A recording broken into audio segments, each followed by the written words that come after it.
Subscribe करें और bell दबाएं ताकि कोई खबर रह न जाए।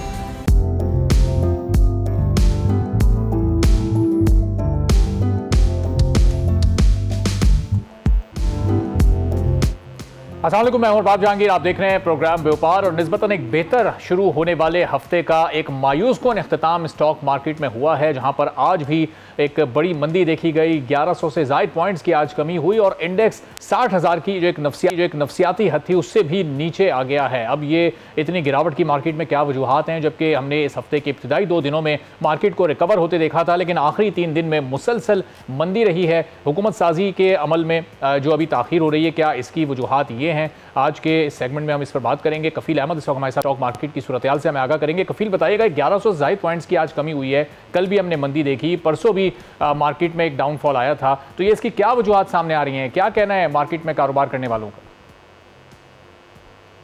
इंतखाबात 2024 के बाद ताहाल अब तक मुल्क के अंदर अगर हम बात कर लें तो उसके बाद जो नताइज आए हैं उस पर सियासी जमातों का रद्द अमल देखने में आ रहा है। और मुल्क के मुख्तलिफ इलाकों में जो है वो एहतजाज और एहतजाजी रैली के अलावा आज जमात इस्लामी की जानिब से जो है वो यौम सियाह जो है वो मनाया जा रहा है, जो इंतखाबी नताइज आए। उसके अलावा GDA का एहतजाज है और दीगर जमाती भी जो हैं वो एहतजाज की बाकायदा कॉल दे रही हैं। और अगर हम बात कर लें तो सुप्रीम कोर्ट के अंदर जो है वो दरख्वास्त दायर हुई है इन इंतखाबात को कलअदम करार देने के हवाले से और उसकी समाअत मुकर्रर कर दी गई है। तो ये एक यकीनन बैड इम्पैक्ट आया मार्केट के ऊपर और मार्केट 1000 पॉइंट जो है वो निकल गई आज, चूँकि 2 सेशंस हैं मार्केट के अंदर। तो मार्केट में ओवरऑल जो सेंटिमेंट है खासा नेगेटिव है और सरमायाकार अब इस बात को जो है वो खास से मुहतात अंदाज में जो है वो देख रहे हैं कि किस तरह मार्केट अब आगे बिहेव करेगी। इसलिए किसी भी किस्म की नई जो पोजीशंस हैं उसको लेने से गुरेज किया जा रहा है और 61,000 का जो लेवल था उससे भी मार्केट जो है वो नीचे आई है।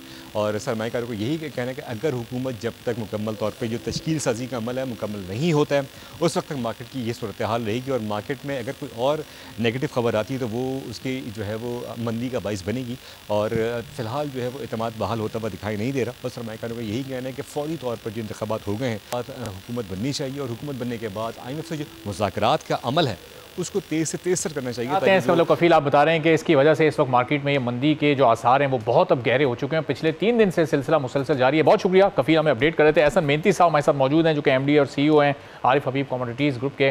आरिफ साहब, बहुत शुक्रिया प्रोग्राम के लिए, आपने वक्त निकाला। ये इस वक्त जो इलेक्शन से पहले हम बात कर रहे थे कि इलेक्शन हो जाएंगे, गवर्नमेंट की फॉर्मेशन होगी तो मार्केट हमें स्टेबल होती नजर आएगी, लेकिन ये सब कुछ उसके बरक्स हो रहा है। इलेक्शन के बाद हम मार्केट को मुसलसल नीचे जाता देख रहे हैं और 60,000 की सतह से भी आज मार्केट नीचे चली गई।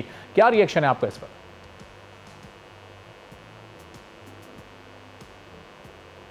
में हम आए हैं, इकोनॉमिक इंटेलिजेंस यूनिट है, इकोनॉमिस्ट का।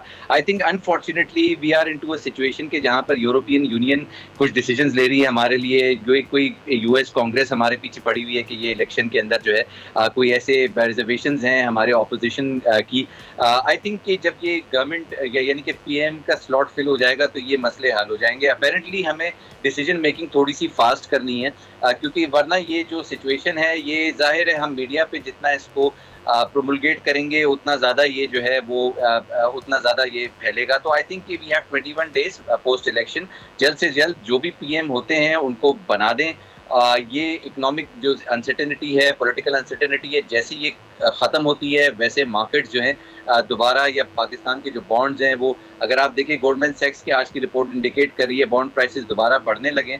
नई गवर्नमेंट फॉर्म हो जाए, जल्दी हो जाए तो ये सारी जो फॉरेन एजेंसीज हैं ये खामोश हो जाएंगी। अच्छा, तो अब एहसन साहब ये जो जिस तरह से शुरू हो गए हैं और ये अब मुल्क गिर सतह पर हो रहे हैं, तकरीबन हर सूबे में प्रोटेस्ट की कॉल दी गई है, फिर अब ये मामला हुकूमत साजी का, इलेक्शन का, ये अदालत में भी चला गया और अदालत में जब समातें होती हैं, कोई खबर आती है, कोई फैसला आता है, उसका भी इम्पैक्ट एक मार्केट पर क्रिएट होता है। ये मामला तो अब लंबा चलना है। इसका मतलब कि ये जो अनसर्टेनिटी है मार्केट की अब ये लंबे अरसे तक चलेगी, ये 28-29 को तो नहीं ख़त्म होने वाली।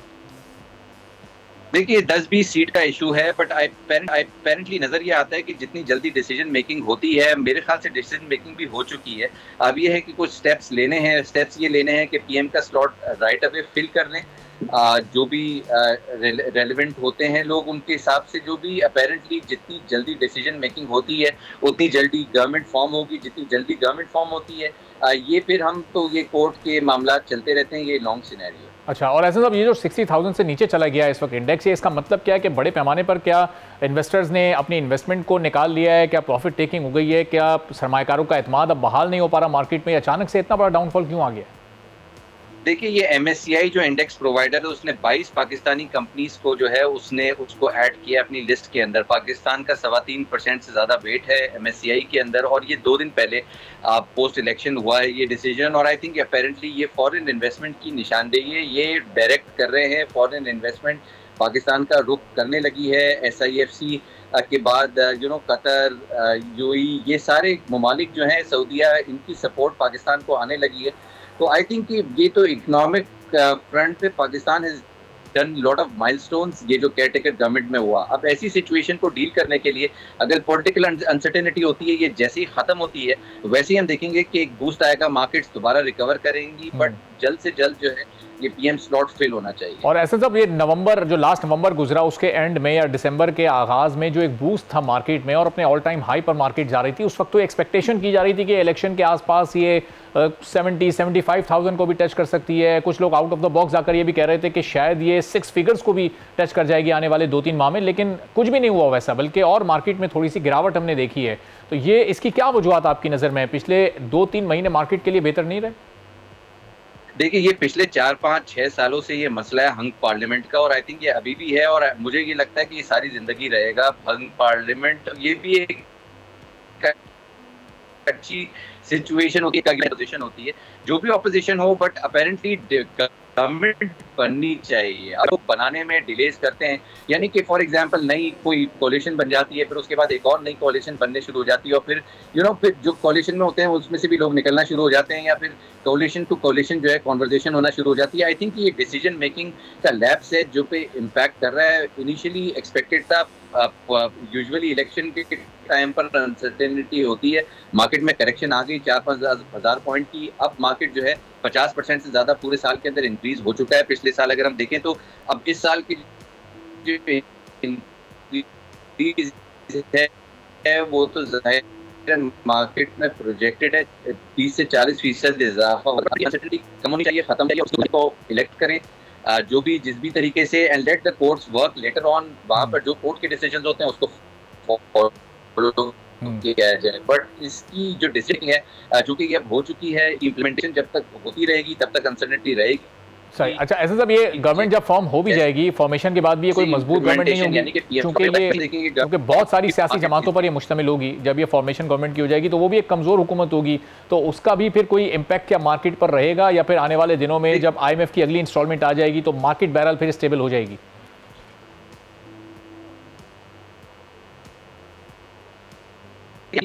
आज का मसला तो नहीं है हंग पार्लियामेंट का, ये तो फिर आती है, गवर्नमेंट्स आती हैं, बट गवर्नमेंट बन जाएंगी।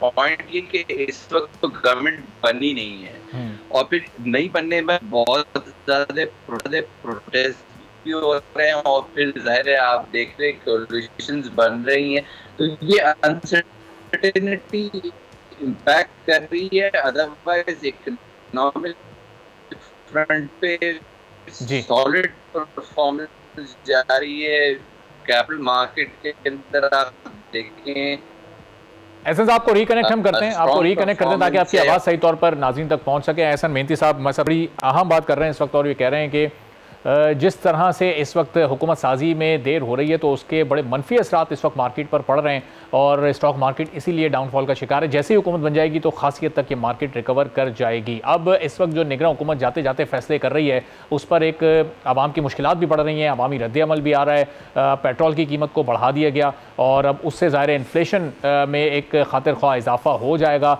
जबकि कुछ ऐसे मनसूबे भी सामने आ रहे हैं और कुछ ऐसे मुआहदे भी हुए हैं कि एक शहर से दूसरे शहर कुछ पाइपलाइंस बिछाई जा रही हैं जिससे पेट्रोल की तरसील आसान हो सके, और इससे क्या पेट्रोल की कॉस्ट पर कोई फ़र्क पड़ सकता है, और किस नौयत के मनसूबे हैं ओवरऑल पाकिस्तान की इकॉनमी को एक हद तक बेहतर कर सकते हैं। इस पर हम गुफ्तगू करेंगे, और फिर नई हुकूमत के लिए जो सियासी चैलेंजेस होंगे वो कितने मुश्किल होंगे, और कितना ज़रूरी होगा हुकूमत को फौरी तौर पर एक अच्छी और मौसर इकनॉमिक टीम तश्कील देना और फिर मामला को आगे बढ़ाना। खाकान नजीब साहब माहिर माशियात हैं, हमारे साथ मौजूद हैं। बहुत शुक्रिया खाकान साहब, प्रोग्राम के लिए आपने वक्त निकाला। ये जो एक्सपेक्टेशन नहीं थी कि निगरान हुकूमत आखिरी चंद एक फैसले ऐसे करेगी कि पेट्रोल प्राइसेस में इजाफा होगा, ज़ाहिर है उसका असर महंगाई की सूरत में सामने आता है और एक आम आदमी फिर खाकान साहब मुतासिर होता है, तो ये क्या नागुज़ीर थे ये फैसले निगरान हुकूमत के, या इसको रोका जा सकता था, आने वाली हुकूमत के लिए इसको थोड़ा सा डिले किया जा सकता था, क्या कहेंगे? देखिए, पाकिस्तान में इस वक्त जो गैस की कीमतों में आपने रद्दोबदल देखा है, इसका जो पहला पस मंजर है उसको इस तरह समझिए कि एक ओगरा की डिटर्मिनेशन जो है वो फील्ड में है। इसका मतलब ये है कि एवरी 6 मंथ ओगरा पाकिस्तान की जो गैस की कीमतें हैं उसका तयन करती है। इसका तयन जो 2023 दिसंबर की क्लोजिंग है 6 माह की, उस पे किया गया। पाकिस्तान को IMF और नो IMF जो लॉ ऑफ द लैंड है वो यूं है कि आपको 40 दिन में जो डिटर्मिनेशन रेगुलेटर ने आपको दी है उसका इजरा पाकिस्तान में करना है और वो नोटिफाई गवर्नमेंट ऑफ पाकिस्तान ने करना है। अब आप उसमें कोई सब्सिडी का आंसर हो, क्रॉस सब्सिडी का आंसर हो, उसमें कोई आंसर हो कि आप किसी जगह पर कीमतें जैसे हमारे वल्नरेबल सेगमेंट्स हैं उनको कम रखना चाहते हो वो रख सकते हैं, या बढ़ा के किसी को देना चाहते हैं। जहां से आप ये चाहते हैं कि गैस जो है वो वहां पे जो यूज हो रही है वहां पे यूज ना हो और आप रीओरिएंट करना चाहते हैं वो गैस इनटू मोर ऐसे सेक्टर्स जो एफिशिएंट हैं। जैसे हमारे घर में गैस के गीजर जो जलते हैं वो मोस्ट इनएफिशिएंट यूज है गैस का। इस पे देखते हुए आपने IMF के साथ एक स्ट्रक्चरल बेंचमार्क तय किया। इसका क्या मतलब है? देखिए, कुछ आपके प्रॉमिसेस होते हैं कि कुछ काम आप करेंगे। स्ट्रक्चरल बेंचमार्क जो है वो प्रेसिडेंस लेते हैं इन प्रॉमिसेस पे, और आपने लिखा कि 15 फरवरी तक जो ओगरा की डिटर्मिनेशन है उसको पास ऑन कर दिया जाएगा to the people of Pakistan. IMF इस वक्त पाकिस्तान के लिए लाजिम व मलजूम है। करंट स्टैंड बाय अरेंजमेंट की सेकंड किस्त पे निगोशिएशन मार्च के पहले हफ्ते में शुरू होनी है। अगर मैं ये सारी चीजों को सामने रखूं तो पाकिस्तान के लिए गैस की कीमतों में रद्दोबदल जो था वो लाजिम व मलजूम था। अच्छा, पर अरबाब कहानी यहाँ पे खत्म नहीं होती ना। बात यह है कि ये कहना कि हम प्राइस पास ऑन ही करते रहें is not enough. I would not be doing justice कि अगर मैं ये सामने ना रखूं कि गैस के सेक्टर में हमने ही 2100 अरब का सर्कुलर डेट और 700 अरब का लेट पेमेंट सरचार्ज खड़ा किया हुआ है।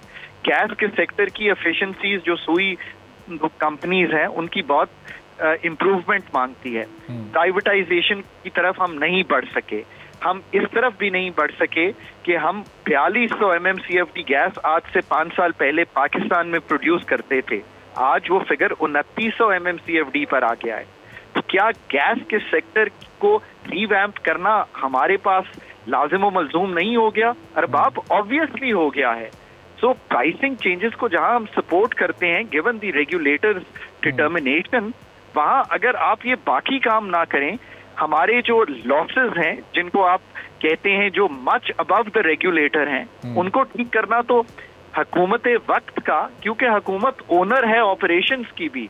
क्या OGDCL, क्या PSO, क्या सुई कंपनीज सारी हुकूमत की तहवील में है। और अरबाब कहीं पे ये भी आर्ग्यूमेंट दिया जाता है कि देखें कुछ कंपनीज तो प्रॉफिट में है। इसका जो काउंटर आर्ग्यूमेंट है वो ये है कि जहां 1 अरब का प्रॉफिट हो रहा है तो शायद जो प्रॉफिट का असल वहां पे रकम है वो इससे बहुत बढ़ के है। और जो हमारी एनर्जी कंपनीज को आप देखेंगे, 7 out of top 10 loss making companies in 2022 are out of the energy sector discourse। तो इसका मतलब खान साहब जो हमारी माजी की 3 हुकूमतें रही हैं उन्होंने अपने अपने टेन्योर पूरे किए, लेकिन जो इक़दामात उनको उठाने चाहिए थे वो उन्होंने नहीं उठाए। अब वो उनकी आप इनकॉम्पिटेंस कह लें या उनकी प्रायोरिटी लिस्ट पर शायद वो ये चीज़ थी ही नहीं, जिसकी वजह से ये बुरानी कैफियत पैदा हुई और इसका असर अब इसका बोझ आम आदमी पर पड़ रहा है। तो वो जो इनकॉम्पिटेंस करने वाले थे उन्हें तो नहीं फिक्स किया जा रहा, उनसे तो नहीं पूछा जा रहा, उनमें से तो किसी को इसका कोई सज़ा नहीं दी जा रही या उसको नहीं इसका कसूरवार ठहराया जा रहा, बल्कि एक आम आदमी पर पूरा का पूरा बोझ शिफ्ट किया जा रहा है। अरबाब, ये आपने कलीदी बात सामने रखी है। कई दिहाइयों से हम पाकिस्तान की जो फंडामेंटल काम है एनर्जी सेक्टर पे ही हम रहते हैं। डीरेगुलेशन, पाकिस्तान की जो इंडिजिनस रिसोर्सेज है उसका इस्तेमाल, पाकिस्तान की सुई कंपनीज डिस्कोस, जेनकोस, इनको सरकार की तहवील से निकालना, टैरिफ को जैसे weighted average cost of gas पे लाना गैस के सेक्टर में, टैरिफ स्ट्रक्चर पूरा ठीक करना पावर के सेक्टर में, सब्सिडीज को टारगेट करना। अब ये आपकी बात बिल्कुल दुरुस्त है। मैंने तो आपके सामने चंद एक चीजें रखी हैं जो हम नहीं कर सके। रेगुलेटर्स को एक बनाना, पाकिस्तान एनर्जी रेगुलेटर होना चाहिए PER, ताकि ओगरा और जो हमारा नेप्रा है उसको कंबाइन किया जाए। अब मैंने इतनी चीजें आपके सामने रखी, कलीदी चीजें, कहीं मैंने कीमतों का जिक्र नहीं किया। ये बात आपकी दुरुस्त है कि पाकिस्तान आज जहां पे खड़ा है वो पाकिस्तान एक पैच वर्क या फायर फाइटिंग या डे टू डे को चलाने में, और एक आईसीयू का डॉक्टर आईएमएफ जो कि आपको ऑब्वियसली प्राइसिंग चेंजेस करके कुछ लिक्विडिटी इंप्रूव करके आपको एक फॉर द टाइम बीइंग एक तकवियत दे देता है, एक मैक्रो स्टेबिलिटी क्रिएट कर देता है, उसी में रह के पिछले कई दिहाइयां गुजार दी। 75 साल में आप देखें तो क्या 23वें प्रोग्राम में है आईएमएफ के। सो अब फ्यूचर पाकिस्तान का ये है कि एटलीस्ट ये जमातें जो अब पावर में आ रही हैं वो ये रियलाइज करें कि पाकिस्तान को फंडामेंटल सर्जरी की पाकिस्तान के energy sector surgeons, finance sector surgeons, FPR के रेवेन्यू सेक्टर सर्जन्स, पाकिस्तान की इन्वेस्टमेंट स्पेशलिस्ट, पाकिस्तान के प्राइवेटाइजेशन स्पेशलिस्ट, जब तक ये प्रोफेशनल कॉम्पिटेंस की टीम जमा नहीं की जाएगी जो much beyond the ICU treatment of the IMF काम नहीं करेगी। तो खाकान साहब, ये तवक्को हम अपनी रियासत से तो कर सकते हैं, SIFC के थ्रू अगर ये काम किया जाए तो शायद उससे तो ये मुमकिन हो सकता है, लेकिन अगर हम इन सियासी जमातों से ये एक्सपेक्टेशन करेंगे कि ये हमें करके देंगी, तो ये तो पिछले 15 साल में यही तो इस बहरानी कैफियत के जिम्मेदार हैं, जिसने ये बहरान पैदा किया, और हम उसी से उम्मीद लगा रहे हैं कि वो उस बहरान को ख़त्म करे। तो ये क्या हमें ये उम्मीद इनसे लगानी चाहिए आने वाले दिनों में?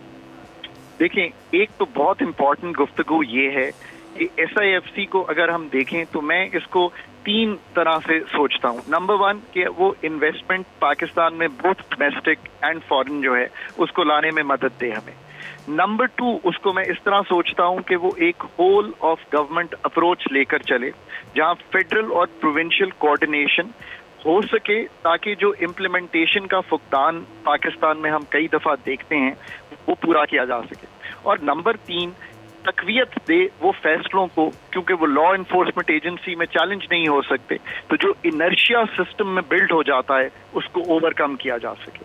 तो SIFC एक ये अच्छा मैकेनिज्म है, फॉर द टाइम बीइंग ये मददगार साबित हो सकता है ये सब कुछ करने में।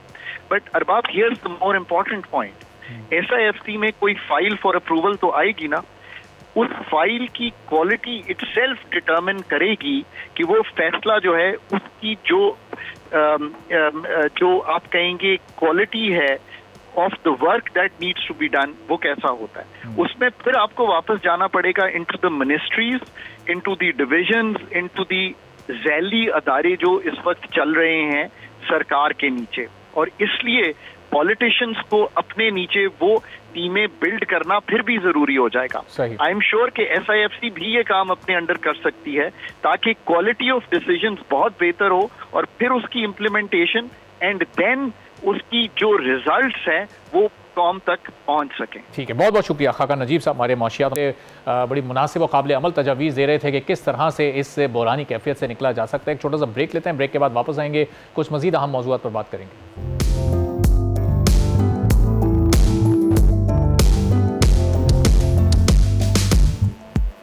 एक बार फिर आपको प्रोग्राम में खुशामदीद कहेंगे और अभी आपको ये बता दें कि निगरान वज़ीर ख़जाना डॉक्टर शमशाद अख्तर की ज़ेर सदारत ECC के इजलास में एक बड़ा फैसला कर लिया गया और वो फैसला है IMF की एमा पर गैस की कीमतों को 67% तक महंगा करने का। इसकी मंजूरी अब दे दी गई और साथ ही ये भी बता दिया गया है कि सुई कंपनीज अपने वसाइल और ज़रूरत के हिसाब से कीमतें बढ़ाएं। ECC का एक फैसला तो सामने आ चुका है, अब इस पर क्या रद्द अमल सामने आएगा और पाकिस्तान की इकॉनमी पर इसके कैसे असरात मुरतब होंगे, इस पर हम गुफ्तगू करेंगे। पहले एक छोटी सी रिपोर्ट इस पर देखिए, फिर वापस मेहमान का आपसे तारुफ करवाएंगे और गुफ्तगू के सिलसिले को शुरू करेंगे। तो अब इस गैस की कीमतों में इजाफे पर रिएक्शन भी सामने आना शुरू हो गया है। एप्टिमा ने इस इजाफे को अक्सर मुस्तरद कर दिया है, सनतें बंद करने की धमकी एक बार फिर दी गई है। इससे पहले भी इस तरह के प्रोटेस्ट कॉल किए जा चुके हैं और एप्टिमा का कहना है कि 3 से 4% के मार्जिन पर हम कारोबार करते हैं। पिछले एक साल में पहले ही 246% गैस की कीमत बढ़ चुकी है, फिर ये इजाफा क्यों किया जा रहा है, इससे इंडस्ट्री बंद होने के करीब पहुंच जाएगी। इसी पर हम गुफ्तगू करेंगे। तनवीर अहमद साहब वाइस प्रेसिडेंट हैं KCCI के, हमारे साथ मौजूद हैं। तनवीर साहब, बहुत शुक्रिया प्रोग्राम के लिए, आपने वक्त निकाला। ये गैस की कीमतें कंट्रोल में नहीं आ पा रही हैं, इनको लगाम डालना मुमकिन नजर नहीं आ रहा और अभी IMF की जो एक प्रेशर था, उसकी जो हिम्मत थी, उस पर ये अभी कीमतों में इजाफा हुआ है। इस पर क्या रिएक्शन है कारोबारी बिरादरी का, इंडस्ट्रियलिस्ट का, और अब क्या होने जा रहा है आगे? जी, हम इसको मुस्तरद करते हैं और दूसरी बात यह है कि देखें, मैं पहले भी एक बात कह चुका हूं कि IMF जो है कीमतें बढ़ाने के लिए नहीं कहता। IMF कहता है कि आप अपना सर्कुलर डेट कम करें। सर्कुलर डेट जो है हमारा तकरीबन जो एनर्जी सेक्टर का है, बिजली और गैस का जो है तकरीबन 5 ट्रिलियन जो है क्रॉस कर चुका है। और इसको कोई रोकने वाला नहीं है। हम कई सालों से कह चुके हैं कि ये सर्कुलर डेट को कम किया जाए, इसको रोका जाए, लेकिन नहीं। हम उन इलाकों में गैस देते हैं जहाँ पे जो है चोरी ज़्यादा है, जहाँ पे लॉसेस ज़्यादा हैं। तो होता ही है कि जब वो कहते हैं कि जो सर्कुलर डेट कम करो या उसको रोको, तो इसके एक दो ही तरीके होते हैं। या तो उसको उस पर मेहनत करनी पड़ती है क्योंकि इस पर रिकवरी करनी पड़ती है, और दूसरे सियासी मामला आते हैं। दूसरा तरीका जो आसान। जी तनवीर साहब को आवाज़ आ रही है? तनवीर साहब को हम रिकनेक्ट करते हैं और फिर उनसे हम मज़ीद जानते हैं कि अब जो इस वक्त सनतकार हैं वो इस सिलसिले में क्या उनका लाहे अमल होगा और किस तरह से वो अपना रिएक्शन शो करेंगे। तनवीर साहब मुझे सुन सकते हैं आप? चलें, तनवीर साहब को हम रिकनेक्ट करते हैं। ये गैस की कीमतों में इजाफे को अब हर इस वक्त सनतकार मुस्तरद कर रहा है और ये कहा जा रहा है कि जब पहले ही 200 से ज़ायद फ़ीसद का इजाफा पिछले एक साल में हो चुका था, तो फिर इस इजाफे की गुंजाइश इस वक्त थी नहीं। और हम देख रहे हैं कि चूँकि IMF के साथ पाकिस्तान की एक कमिटमेंट थी और वो वक्त पूरा हो चुका था, तो इसलिए निगरान हुकूमत ने इस इजाफे को किया है। तो तनवीर साहब अपना नुक्ता भी आप मुकम्मल कर लीजिएगा और ये बताइएगा कि अब क्या हुकूमत से आप लोगों ने कोई रब्ता किया है और इस सिलसिले में कोई उनसे गुजारिश की है, कोई दरख्वास्त उनके सामने रखी है कि इस इजाफे को वापस लिया जाए? जी, अब तो देखें एक दो हफ्ते बाद तो अब नई हुकूमत आएगी, उनसे बात की जाएगी कि आप जो है ये जो जालिमाना फैसले किए गए हैं निगरान हुकूमत ने और बिजली और गैस के जो है रेट बढ़ाए हैं, इसको कम किया जाए। अभी आप ये देखें कि एक बात ये है कि इंडस्ट्री जो है 30% जो है इलेक्ट्रिक की कंजम्पशन जो है वो डाउन हुई है, जो इस बात को साबित करती है कि हमारी यहाँ जो है इंडस्ट्रियाँ जो ये तो बंद हो रही हैं या उनके जो प्रोडक्शन कम हो रही है।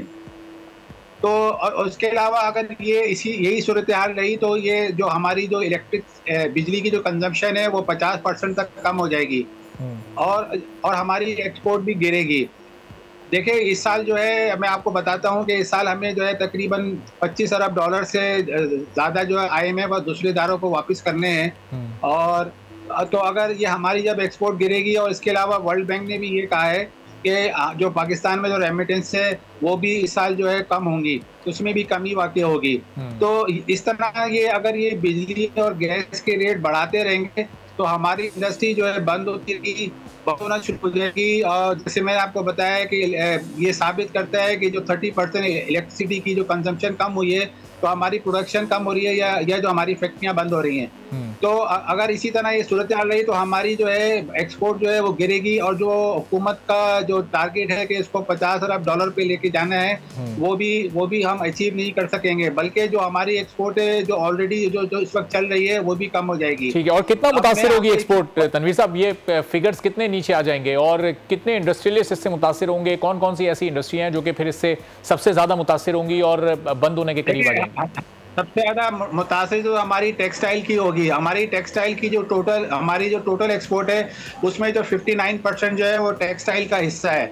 और ये जो है ये जुलाई से लेके दिसंबर तक का जो फिगर है उसमें तकरीबन जो है 5% जो है इसमें कमी वाक़ई हुई है। तो इसी तरह कमी वाक़ई होती रहेगी। तो हुकूमत को चाहिए कि फौरी तौर पे जो है इस पे जो नई हुकूमत आएगी उससे हम बात भी करेंगे और उस पर हम उनसे ये कहेंगे कि इन चीज़ों पे इन कीमतों पे जो है नजरसानी करें, बजाय इसके कि वो जो है कीमतें बढ़ाएं। साहब, जिस तरह आप टेक्सटाइल इंडस्ट्री की आपने बात की तो आप लोगों ने ऑर्डर्स लिए हुए होंगे और वो ऑर्डर ज़ाहिर है जब लिए जाते हैं तो उनके रेट्स तय हो जाते हैं और बाद में अगर इस तरह गैस की कीमत बढ़ेगी तो उससे आपका कॉस्ट ऑफ डूइंग बिजनेस भी बढ़ जाएगा, फिर वो भी एक नुकसान आप लोगों को उठाना पड़ता है। जी, आपने सही फरमाया। देखें, बात यह है कि हम जिस वक्त ऑर्डर लेते हैं तो उस वक्त जो है जो रेट होता है, जो हमारे एक्सपेंसेस होते हैं उसके हिसाब से लेते हैं। अब इसलिए है कि अब हम देखें कि हमारे जो पड़ोसी मुल्क है उसमें जो है जो बिजली के जो रेट है वो 6-7 सेंट के हैं और हमारे यहाँ जो है वो 14-15 सेंट तक है। और हमने अभी हुकूमत को जो है वो एक तजवीज़ ये भी दी थी कि जो है 9 सेंट्स पे जो है बिजली फराहम की जाए, वो भी जो है वो पेंडिंग में पड़ा हुआ है। उस पर भी हुकूमत ने अभी तक कोई जो है कार्रवाई नहीं करी। अभी आप ये देखें कि 2 दिन पहले ही क्वार्टरली एडजस्टमेंट की जो है एक हियरिंग थी, उसकी मैं आपको थोड़ी सी तफसीलात ये बताता हूँ क्योंकि उसमें जो है अगले 3 महीने में 85 अरब रुपए जो है पूरे पाकिस्तान के कंज्यूमर से लिए जाएंगे और उसमें जो है 85 अरब रुपए में से 75 जो बिलियन रुपीज़ है वो कैपेसिटी पेमेंट है। ये कैपेसिटी पेमेंट वो है जो हमने बिजली खर्च नहीं की है, ये बिजली खर्च नहीं की है, उसकी कैपेसिटी पेमेंट की हम करेंगे, इसलिए कि हमारे यहाँ जो है बिजली जो है इस वक्त वाफिर सरप्लस में है और जो है इस्तेमाल कम हो रही है, इंडस्ट्री में भी इस्तेमाल कम हो रही है। तो ये समझे जो 75 अरब रुपए ये एक खामा खाए में हमसे जो है पूरे पाकिस्तान से के कंज्यूमर से वसूल किए जाएंगे। हम हुकूमत को यही समझा रहे हैं कि भाई ये जो हमारे पास सरप्लस बिजली है जिसकी हम कैपेसिटी पेमेंट कर रहे हैं और ये 3 महीने की सिर्फ 75 अरब रुपए है, तो अगर हम साल की लगाएं तो कितनी हो जाएगी? ये तो 2-3 ट्रिलियन तक पहुंच जाएगी। तो लेकिन मेरी समझ में आता है कि हुकूमत IMF को समझा नहीं पाती कि भाई ये हम जो है। तनवीर साहब, अब तो आप ये बात कर रहे हैं कि जो नई हुकूमत आएगी आप लोग उससे बात करेंगे। ये पिछले 4-5 माह में जब ये निगरान हुकूमत रही, कितनी मीटिंग्स आप लोगों की इस सिलसिले में हुई, कितनी बार आप लोगों ने अपना ये मौक़िफ़ और अपनी मुश्किलात उनके सामने रखी, और फिर निगरान हुकूमत से क्या जवाब मिला आपको इन पिछले 3-4 माह में? देखें, निगरान हुकूमत के जो जितने भी फैसले थे वो इंडस्ट्री के खिलाफ थे, वो एक जालिमाना फैसले थे। अभी भी आप ये देखें, सारे जितने भी उन्होंने फैसले किए उसमें जो है इन्होंने जो है इंडस्ट्री से या जो है चेंबर से जो है मुशावरत तो की, लेकिन जो है अपनी उन्होंने चलाई है। उन्होंने कोई भी ऐसा फैसला नहीं किया कि जो इंडस्ट्री के हक में हो। हमने इनसे ये भी कहा था कि जी ये इंटरेस्ट रेट जो है 22% है, इसको जो है कम किया जाए, तो उस पर भी उन्होंने इंडस्ट्री की उन्होंने कोई भी बात नहीं मानी और सिर्फ अपनी मनमानियां करते रहे जितनी दिन भी रहे। तो ये बताएं तनवीर साहब कि ये फिर अब तजवीज़ आप लोगों की क्या है? ये गैस की कीमत में इजाफा मुकम्मल तौर पर तो नहीं ये रिवर्स हो सकता, नई हुकूमत के सामने आप क्या तजवीज़ रखेंगे? कितनी कमी इसमें की जाए तो वो आप लोग के लिए भी एक काबिल बर्दाश्त चीज़ हो और हुकूमत भी फिर आगे चलती रहे इसको लेकर? देखें, जो नई हुकूमत आएगी तो जैसे ओगरन ने जो है 1350 रुपये गैस की कीमत जो है डिटरमिन की थी 2023-24 के लिए, तो हम उससे यही कहेंगे कि भाई जो 1350 रुपये गैस की कीमत है वो इंडस्ट्री को जो है 1350 रुपये पे दी जाए। इसमें जो है क्रॉस सब्सिडी ना की जाए कि आप जो है इंडस्ट्री से पैसे लेके किसी और को दे रहे हैं, तो ये सब ना किया जाए। और जिन इलाकों में जो है गैस नहीं है, जैसे पूरे पाकिस्तान में जो है जहाँ जहाँ चोरी होती है, जहाँ जहाँ जो है रिकवरी नहीं है, वहाँ के अपने उनके मामलात को ठीक करे।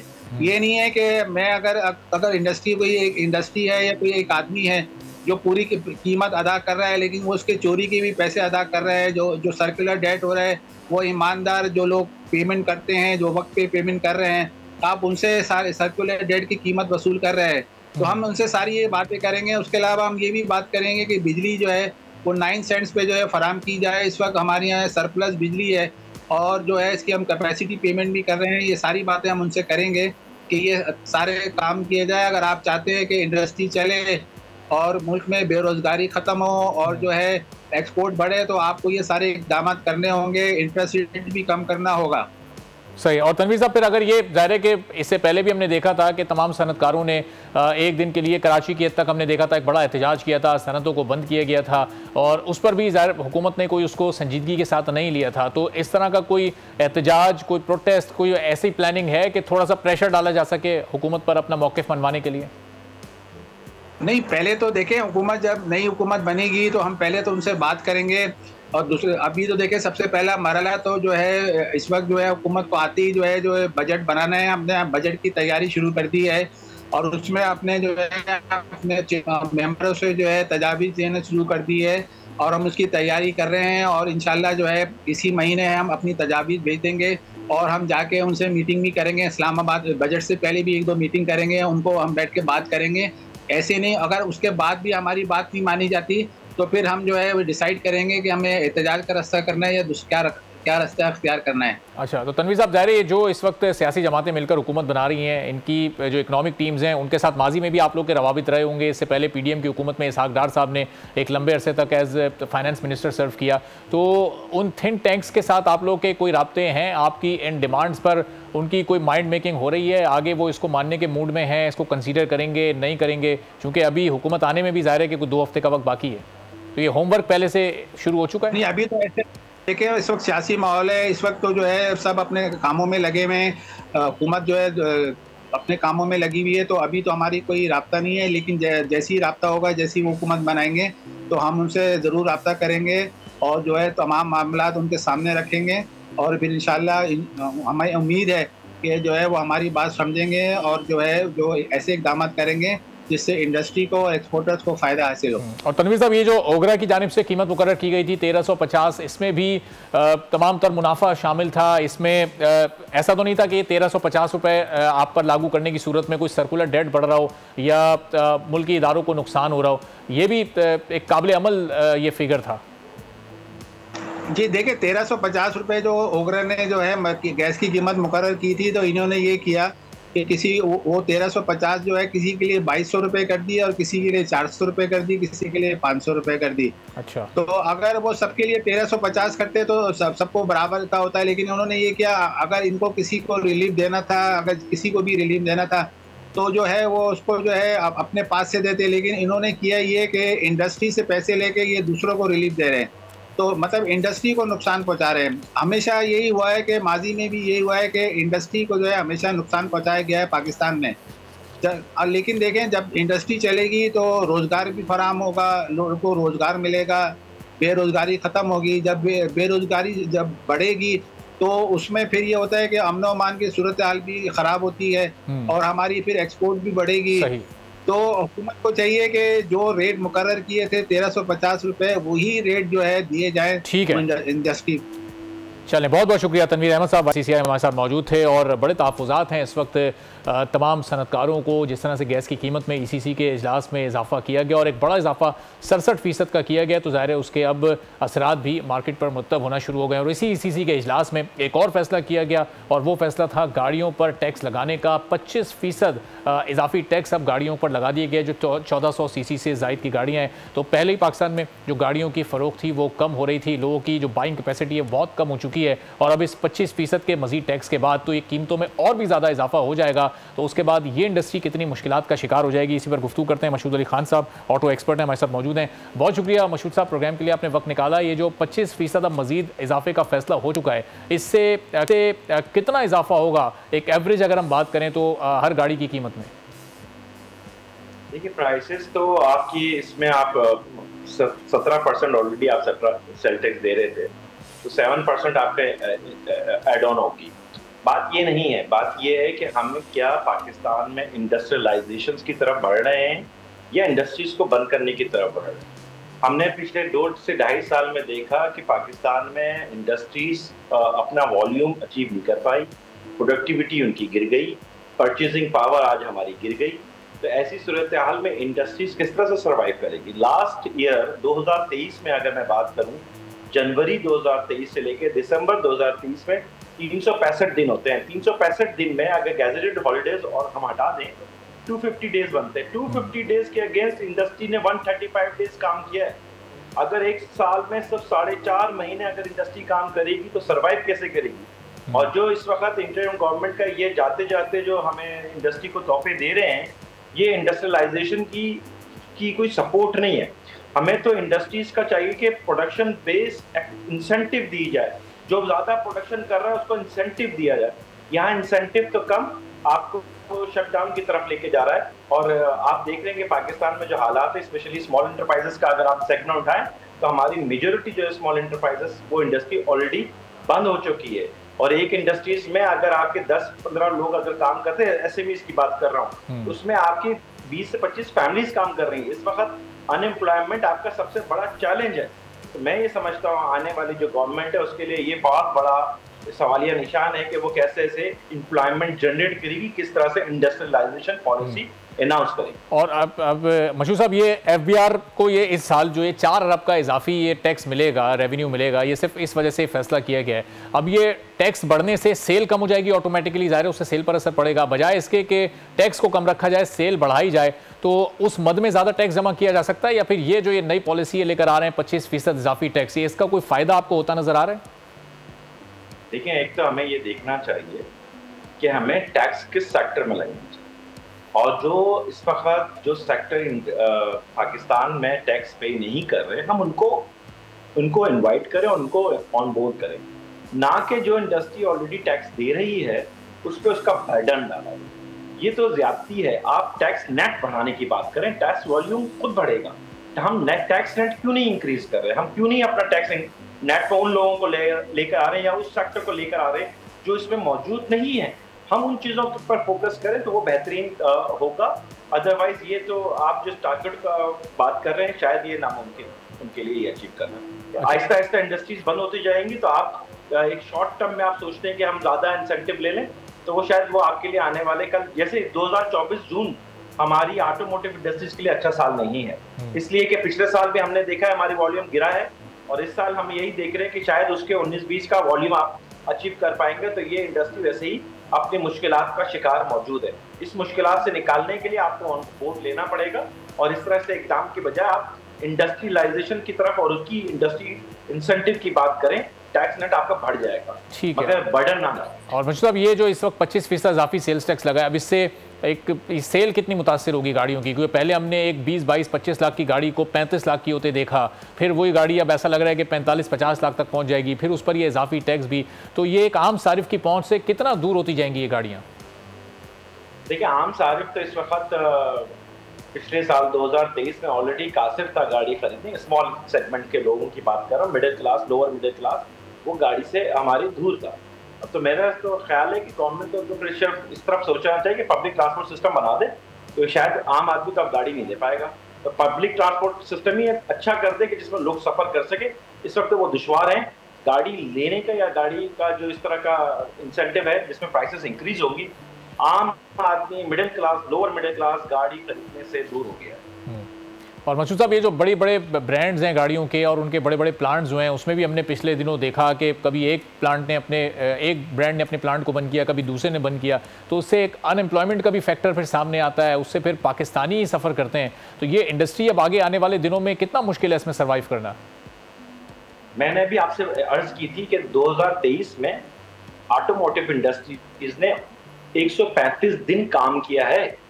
अगर इंडस्ट्री 135 दिन काम कर रही है और वो अपनी पोजीशन मुस्तहकम नहीं कर पा रही, तो 2024 में भी ये चैलेंजेस उनके सामने मौजूद हैं।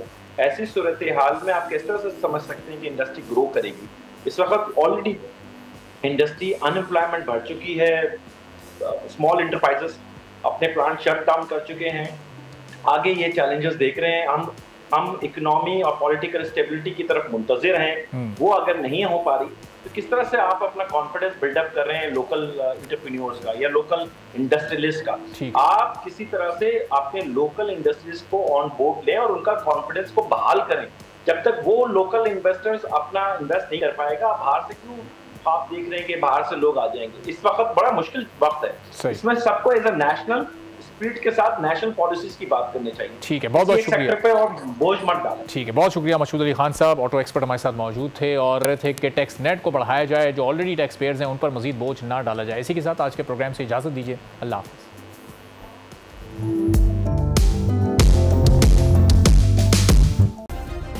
सब्सक्राइब करें और बेल दबाएं ताकि कोई खबर रह न जाए।